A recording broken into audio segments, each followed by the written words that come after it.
os anciãos aqui, os líderes da igreja local, são escolhidos em uma comissão, e essa comissão, então, entende que essas pessoas estão aptas aí para representar, para liderar, para estar à frente da comunidade.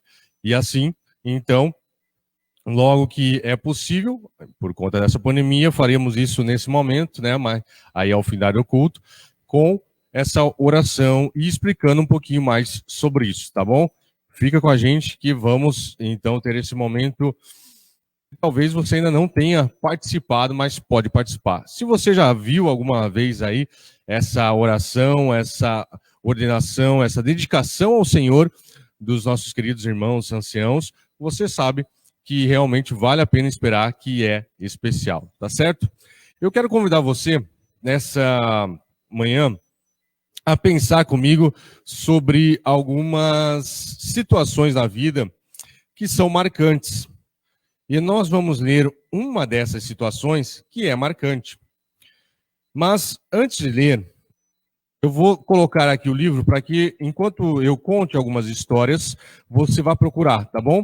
Porque esse é um livro curto, mas é o livro de Filemão, tá certo? O livro de Filemão, ele é uma página, tá certo? E aí, se você tiver alguma Bíblia de estudo, que talvez contextualize a época, vão ter 2 páginas. Para te ajudar, está depois de Tito. E aí tu vai falar assim, não vale, pastor, essa não foi uma grande ajuda. É verdade, tá? Então, antes de Hebreus, Novo Testamento, antes de Hebreu, o livro de Filemão.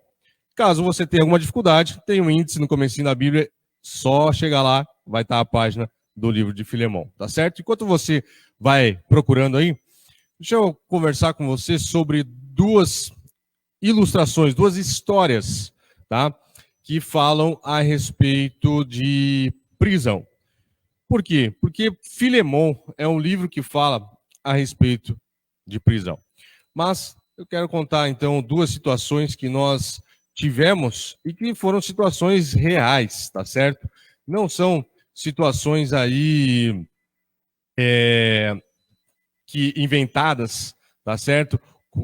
Contos, fábulas, não, são histórias reais e talvez você lembre aí desses 2 nomes que eu vou relatar aqui, tá bom? Uma prisão marcante aí que a gente teve na história, nós tivemos Nelson Mandela, mais de 20 anos preso e que sai depois da prisão para liderar o país, para se tornar presidente. E aí, então, ele vai passar vários anos preso e depois vai assumir a presidência ali do país. Nós tivemos também aí outra prisão que nos, assim, foi bem mais curta, né? Com certeza mais curta, mas que foi de muito impacto também, que foi a prisão de Rosa Parks. E se você está perguntando aí quem é Rosa Parks, é aquela que estava no ônibus e não quis ceder o seu lugar lá no ônibus dos Estados Unidos. Lembre que na época em que ela vivia, existia aí uma separação entre negros e brancos, e ela então estava num banco que era já destinado ali para negros, mas encheu o lugar dos brancos, e ela precisava então ali ir para trás agora, porque os brancos precisavam sentar, então os negros deveriam ceder o lugar. Mas ela disse que não. Ela disse, eu não vou fazer isso, eu estou cansado, eu trabalhei, eu tenho esse direito. E aí, provavelmente na discussão, o pessoal falou, ok, você pode até ter esse direito, mas não é bem assim que está funcionando as leis, né? Você tem que ceder o lugar. E o motorista disse, se você não ceder, eu vou chamar a polícia. E chamaram a polícia. E ela foi presa. Ela não tinha dinheiro para pagar a quantia necessária para deixar a prisão, né? No caso ali, na verdade, foi detida ali, precisava pagar ali uma quantia para poder ir para casa. Mas os amigos se juntaram, pagaram essa quantia e ela sai. Mas essa prisão dela vai resultar numa greve, né? Na verdade, um movimento, assim, que o movimento, ele vai forçar várias situações no Estado. Muitas situações. E aí, então, essa situação vai forçar com que a comunidade negra se una e deixe de pegar ônibus, comece a um dar carona para o outro, e aí vão ter fortes questões financeiras para o transporte da época. E Rosa Parks vai então contar com a ajuda de um pastor, Martin Luther King Jr.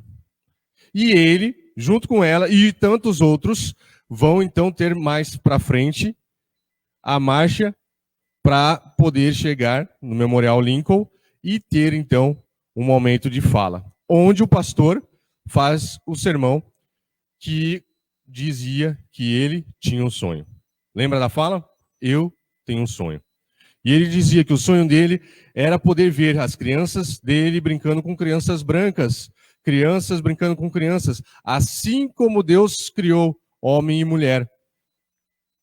Porque todos os seres humanos perante Deus são iguais, criados à imagem e semelhança de Deus. Então, você vê duas situações aqui, comentadas rapidamente, mas que nos chamam a atenção. E essa história aqui de Filemon também deveria nos chamar a atenção. Ainda mais, porque essa prisão, esse momento aqui de Filemon também, faz muita diferença quando nós entendemos o que isso pode ter de lição para mim e para você. Talvez você esteja pensando, mas espera aí, Filemon, nossa, não será? Vamos à palavra, porque a palavra ela não vai nos desapontar. Ela vai mostrar umas perspectivas maiores do que nós imaginamos. Nós vamos entender que quando Paulo está falando ali, há aplicações muito positivas, imensas, grandiosas, para mim e para você. Se você está aí conectado com a gente, vamos até Filemon então, e nós vamos começar essa leitura. Mas eu convido você a fazer uma oração para nós lermos então Filemon. Pai querido, louvado seja o teu nome. Obrigado pela tua palavra, obrigado pela tua mensagem, e que o Senhor abra agora os nossos corações para entendermos a tua mensagem e assim percebemos o que o Senhor tem para nós, o que o Senhor quer mostrar. Sabemos que o Senhor aceita a cada um como nós estamos, mas que o Senhor também transforma cada um de nós. Venha fazer essa transformação conforme a sua vontade. Venha moldar o nosso caráter. Por isso, que a gente possa entender o que o Senhor tem para nós nesse momento. Em nome de Jesus. Amém. Olha só. Começa aqui então o livro de Filemon dizendo: Paulo, prisioneiro de Cristo Jesus, e o irmão Timóteo, ao amado Filemon, também nosso colaborador, e a irmã Áfia e a Arquipo, nosso companheiro de lutas, e a igreja que está em sua casa. Graça e paz a vós outros, da parte de Deus, nosso Pai, e do Senhor Jesus Cristo. Tá certo?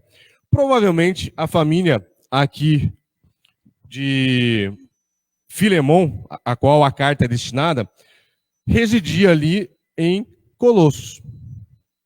Lembra da carta de Colossenses? Pois é, essa região, então, de Colossos ali. E ele está mandando essa carta por quê? Porque Paulo está preso, prisioneiro de Cristo Jesus. E nós vamos notar que esse prisioneiro de Cristo Jesus é porque ele foi pregar a respeito de Cristo e ficou preso. E ele manda então a carta a Filemon, a também ao colaborador, a irmã Áfia, a Arquipo, companheiro de lutas, e a igreja da casa. Ou seja, Filemon, um colaborador do evangelho, alguém que abria sua casa, porque nós não tínhamos, como nós estamos aqui, uma igreja na época. Nós tínhamos casas. Lembrem, os primeiros cristãos, eles iam até as sinagogas, os lugares dos judeus. E quando começavam a pregar sobre a ressurreição de Cristo, Jesus, eram expulsos. E não tinham para onde ir. E começaram, então, a ir para as casas. Esse era o contexto ali da época. Essa era a igreja de Colossos, na casa de quem? De Filemon. E provavelmente, Áfia poderia ser sua esposa e Arquipo, seu filho. Ou então, alguns outros comentaristas vão dizer que Áfia e Arquipo eram também pregadores, evangelistas, talvez não da família, mas colaboradores da mesma igreja ali. Tá certo? Vamos, então, ler um pouquinho mais para frente. Aqui nós vamos ler a partir do verso 8, porque essa ação de graças, Paulo vai dizendo que que tem alegria, porque sabe que os irmãos de Colossos estão sendo confortados por Filemon, porque existe ali, com Filemon, uma continuidade da pregação do evangelho, tá certo? E o verso 8, então, diz assim: Paulo vai interceder em favor de Onésimo. Olha só. Pois bem, ainda que eu sinta plena liberdade em Cristo para te ordenar o que convém, prefiro, todavia, solicitar, em nome do amor, sendo o que sou, Paulo o velho, e agora até prisioneiro de Jesus Cristo. Vamos parar por aqui para a gente poder ver alguns detalhes dessa história. Por exemplo, aqui, deixa eu só colocar o celular aqui para segurar a página. Pronto. Olha só, nós temos Paulo falando que ele tinha, ainda que ele tivesse plena liberdade para ordenar o que convém, ele queria pedir por amor. Portanto, notem o seguinte, o argumento do amor, ele é o maior argumento, é o melhor argumento. Paulo, talvez pela sua posição na igreja, pelas suas experiências ao lado de Cristo, por tudo que ele era ali no momento como pregador, evangelista, ele poderia ter ordenado. Mas ele preferiu pedir em nome do amor. E nós, às vezes, como cristãos, usamos o amor, mas pequena medida. Vou dar um exemplo para você entender rapidinho, e se você tem filho, você vai entender isso, já sabe até o que eu vou falar. E se você é filho, você também já vai entender. Por quê? Hora do banho. Eu estou lá com a minha filha, ela tem 9 anos, está começando a ficar, crescendo lá, mas está começando a o quê? A cada dia ela inventa uma desculpa. E ela fala, já vou. E aí ela tem TV, tem computador, tem celular, tem livros, tem devocional, tem a Bíblia. Ok, a gente fala, não, mas dá um tempinho aí, agora, né? A gente já sabe os momentos, e lógico que a gente não vai atrapalhar ali o culto, o momento da aula de oração pelo banho, trocar isso pelo banho. Mas é no momento correto que a gente fala, opa, tá na hora do banho, né? Precisa agora banho. E ela fala, já vou. Algumas vezes ela fala, mas por quê? Eu nem saí de casa hoje. Né? Faz uns 8 meses que ela não está saindo de casa por causa da pandemia. Imagina se ficasse esses 8 meses aí sem tomar banho. Mas fala, porque precisa. Não, mas como é que vai ficar? Eu não preciso, como é que vai ficar? Se eu não tomar, não tem muito problema. E a gente fala, vai lá, por favor. Vai lá. Primeiro argumento do amor. E o segundo argumento? Vai. Porque eu estou mandando, porque eu sou teu pai. É agora o banho. Chega. Pronto. Ela vai. Né? É lógico que causa um estresse. E esse estresse do banho, você sabe como é que é, né? Você sabe do que eu estou falando aí. Ou você é o estressado que tem que mandar, ou é estressado que tem que mandar para o banho, ou você é o que causa estresse, né? Então, de um dos dois lados, você está sabendo da história. Mas Paulo queria evitar um estresse maior, que não é de mandar tomar banho, mas é de ordenar alguma coisa que envolva escolhas alheias. Você sabe, nós, como igreja, nós temos aqui como igreja adventista a Bíblia como nossa guia. Eu, como pastor, sempre vou orientar pela Bíblia, mas eu não posso mandar cada irmão fazer as suas coisas. Eu vou orientar. E aqui Paulo está pedindo ainda mais em nome do amor. E ele usa esse argumento aqui. E aí, então, ele continua dizendo, sim, solicito, verso 10, em favor de meu filho, Onésimo, que gerei entre algemas. Paulo, preso, pregando, tem um filho espiritual, Onésimo. E engraçado que alguns estudiosos vão dizer que Onésimo não seria um nome, mas seria um apelido. E esse apelido seria útil. Então, é mais ou menos, você tem aí alguns apelidos, alguém que trabalha em alguma situação lá, por exemplo, João do Caminhão, ali a Marta ali da lavanderia, e você teria útil aqui. E esse Onésimo, então, significaria um apelido de utilidade, tá bom? E o verso 11 continua, ele antes te foi inútil. Olha que interessante. Paulo está dizendo, o útil foi inútil. Né? Atualmente, porém, ele é útil a ti e a mim. Opa, mas como assim? Eu te envio de volta em pessoa, quero dizer o meu próprio coração. Eu queria conservá-lo comigo, mesmo para em teu lugar me servir nas algemas que carrego por causa do evangelho. Note, Paulo estava preso por conta da pregação do evangelho. Ele comenta isso aqui.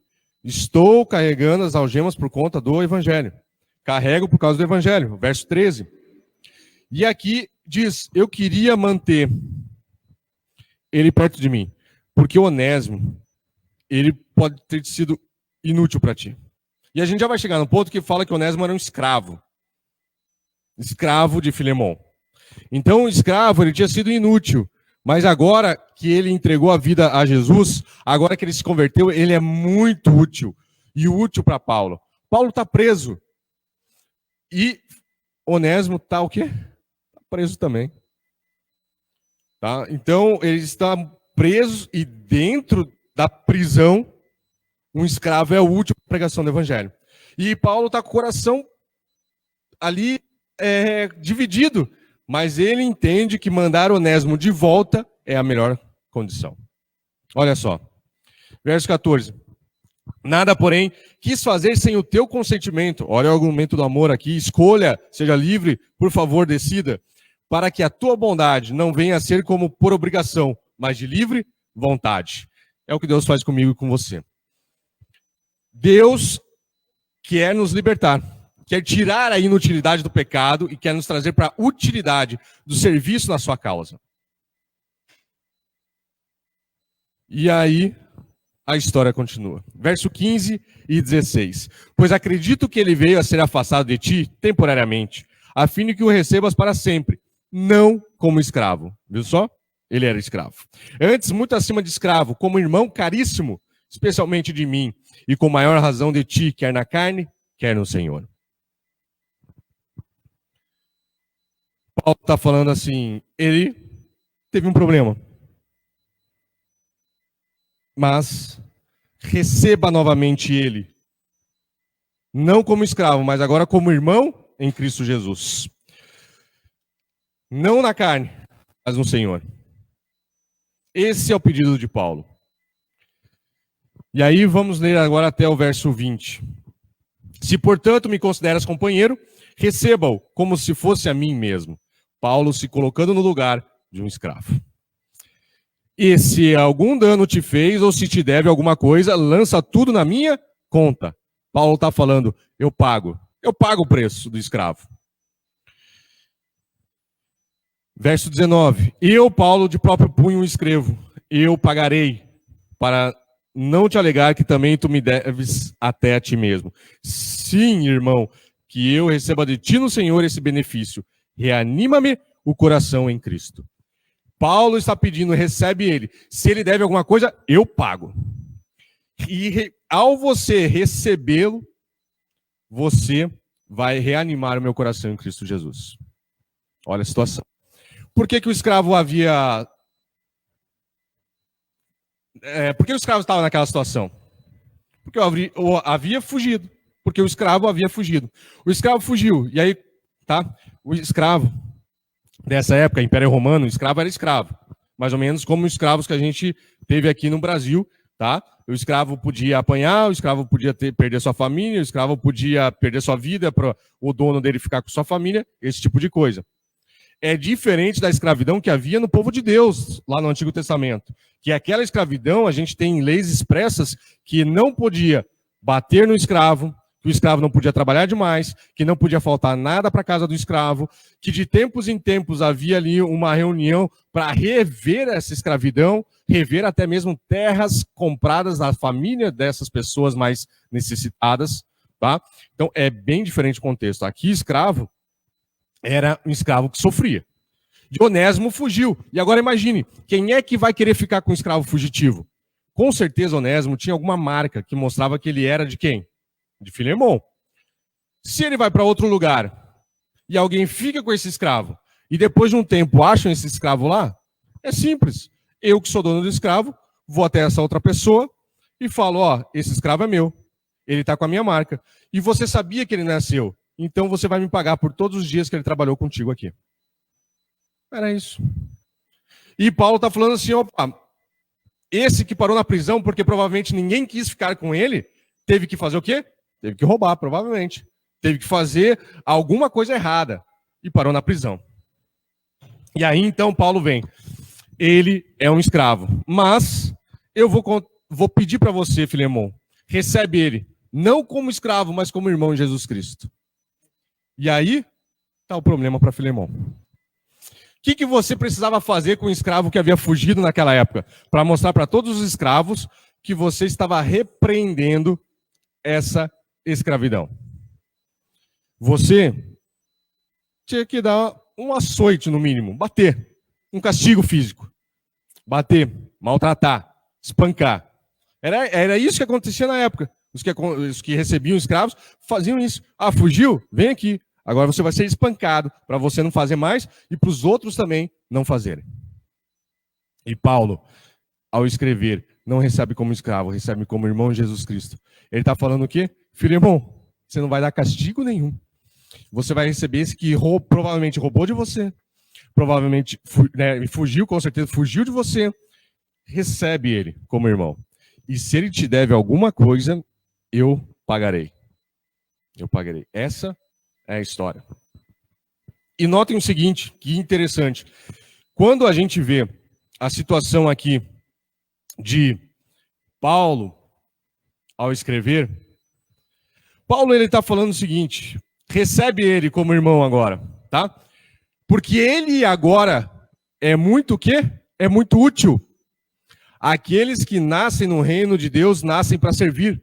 Aqueles que nascem no reino de Deus são chamados para exercer os seus dons dados por Deus na sua comunidade. Então talvez você tenha alguma facilidade na vida, alguma coisa que você entenda que é um dom, é para usar para Deus. No seu trabalho, no seu lazer, com seus vizinhos, com sua comunidade, na sua igreja. É para usar. Tá? Mas notem só, eu quero ler o verso 15 e 16 com vocês, para a gente fechar esse primeiro momento e depois seguir com essa aplicação. E aí, então, ver por que essa história tem ligação com a ordenação dos nossos queridos anciãos. Nós temos aqui verso 15 e 16 de novo. Acredito que ele foi afastado de ti temporariamente, a fim de que o recebas para sempre, não como escravo, antes muito acima de escravo, como irmão caríssimo, especialmente de mim, e com maior razão de ti, quer na carne, quer no Senhor. E olha só o verso 18. Se algum dano te fez, ou se te deve alguma coisa, lança tudo em minha conta. Paulo aqui está sendo um tipo de Cristo. Paulo é um tipo de Cristo. Vem comigo nesse texto e olha o seguinte. Quem é que ficou afastado por um tempo, longe de Deus? Longe do seu Senhor. Quem é que ficou afastado de Deus? Fomos nós. E quem é que pagou o preço para que houvesse não uma reconciliação momentânea, mas sim eterna? Cristo Jesus. Morreu na cruz para nos livrar da escravidão, não de Onésimo como aquela escravidão, mas da escravidão do pecado. Para nos livrar da morte, para nos conceder condições de servir na sua igreja, de servir aonde quer que a gente esteja. Paulo foi um tipo de Cristo. Aqui para Onésimo.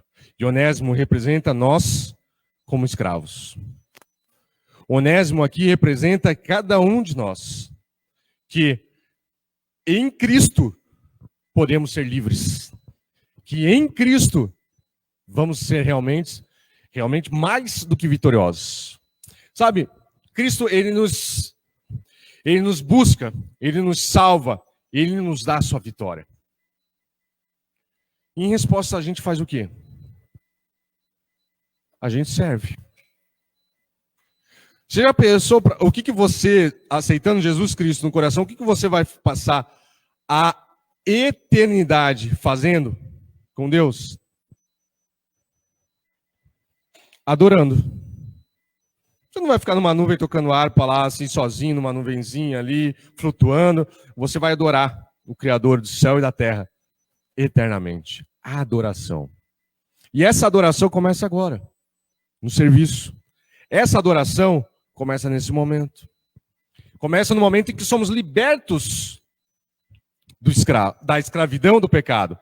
E deixamos de ser escravos e passamos a ser o quê? Irmãos caríssimos. Como é que Cristo nos apresenta a seu Pai? Como parte da família. Como parte da família.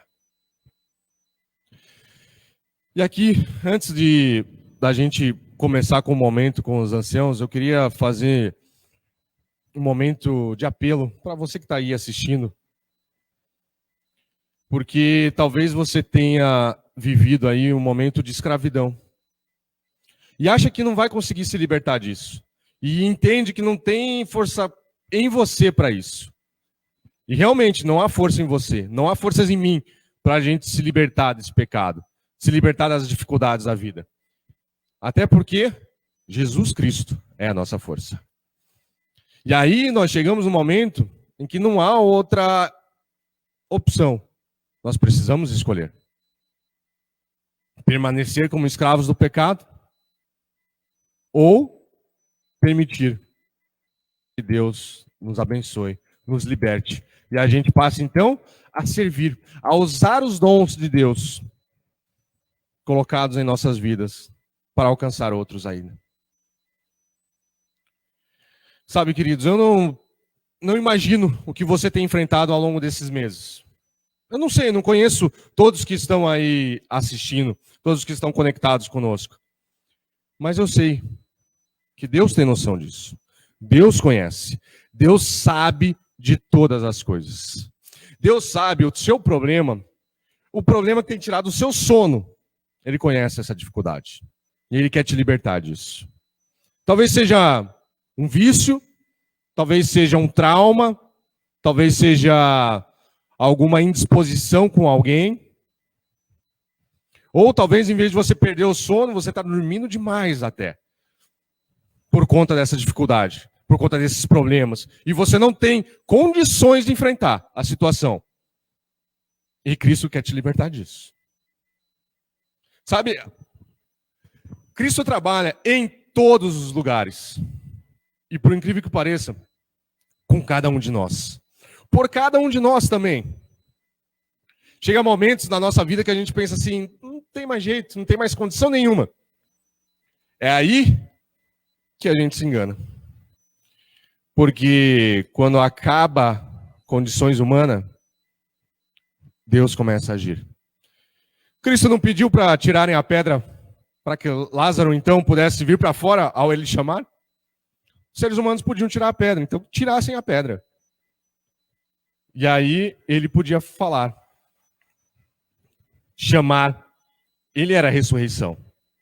E ele faz a parte dele.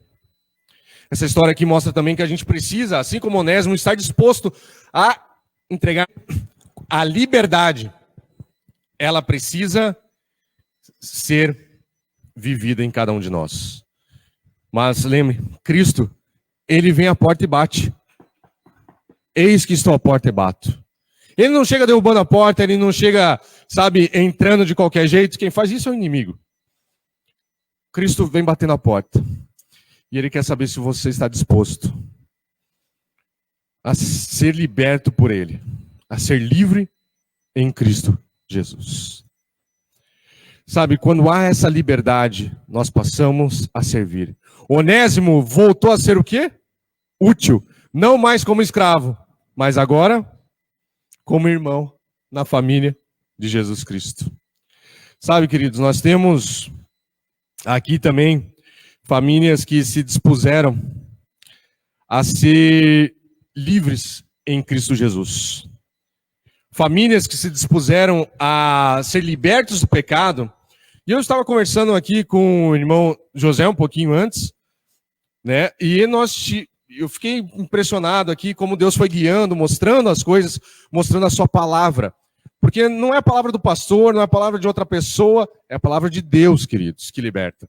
A liberdade é em Cristo Jesus. Tá? E aí talvez você está falando assim, pastor, talvez você jovem aí está pensando, pastor, você está aí de gravata, você está aí de paletó, tá na igreja falando essas coisas aí, eu estou aqui escutando só porque minha família está junto. Pois bem, eu lembro que com 17 anos também foi quando eu conheci a Bíblia.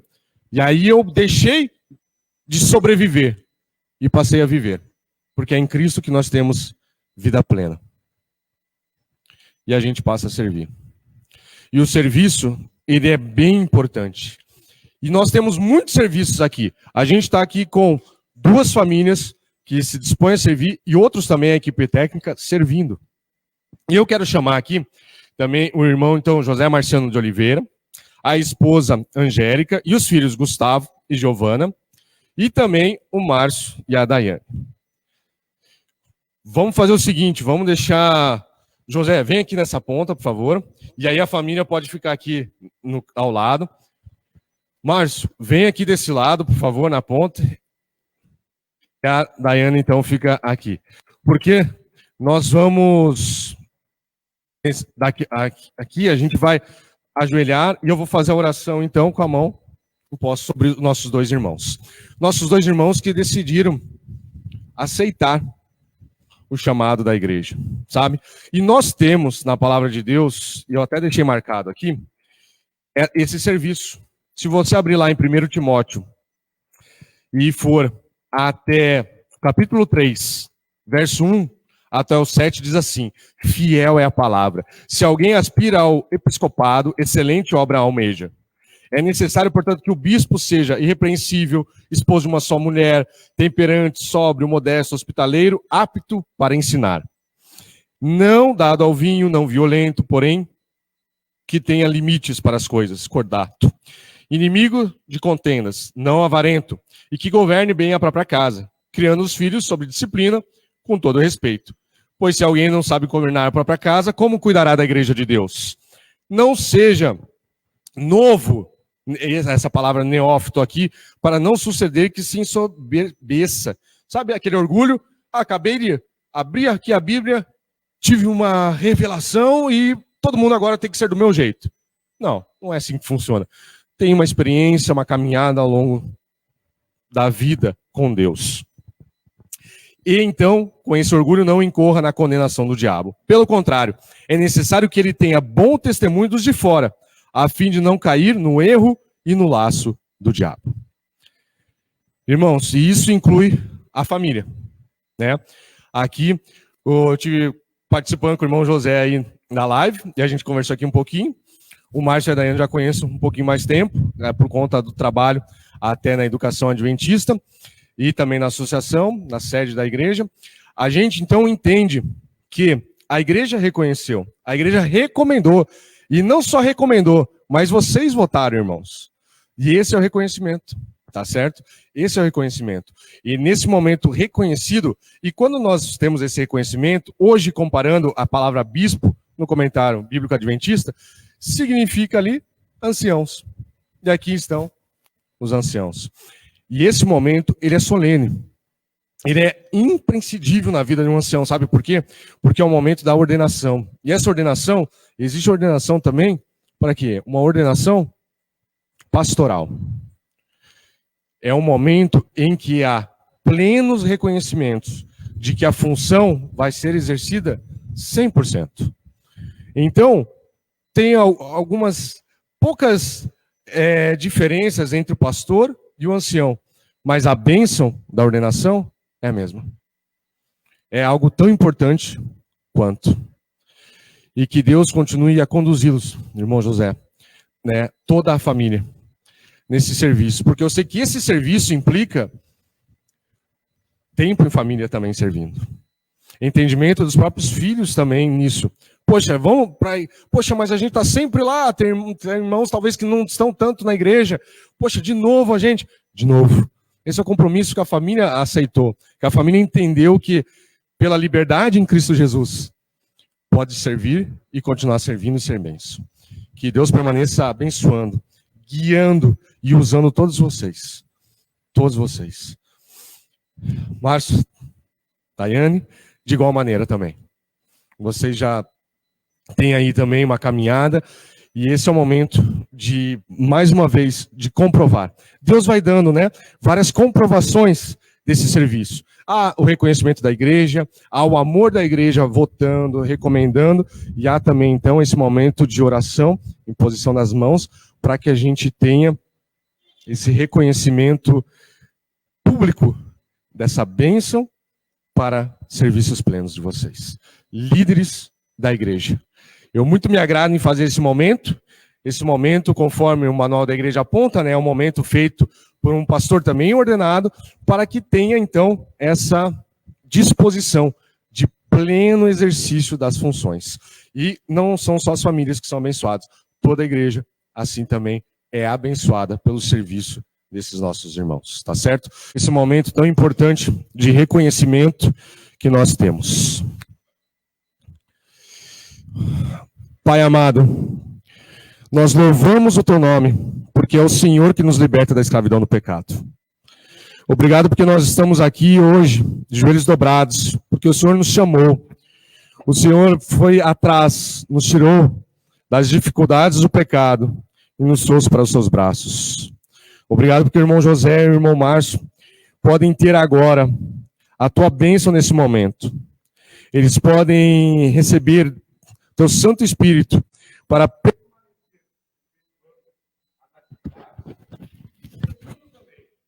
seguindo para que, por favor, conduza cada passo dos nossos queridos irmãos. E neles haja a tua face, o teu testemunho, o teu amor por Deus. Que possam ver o irmão José e o irmão Márcio, pequenos cristos aqui, a testemunhar hoje e sempre de obra. Use, Pai, poderosamente os dois, para que eles, unidos com suas famílias, ajudem e muitos as congregações por onde estiverem. Que a igreja seja abençoada por eles. O Senhor permaneça capacitando para cumprir a grande comissão por meio deles, de ensinar outras pessoas e também de batizar outras pessoas. E nós te agradecemos, porque podemos ter esse momento tão importante realizados ao teu lado. E mais uma vez, então, gratos, agradecemos por esse privilégio. E que essa nova jornada seja ao seu lado, hoje e para todos sempre, até a volta do teu amado Filho Jesus. Amém.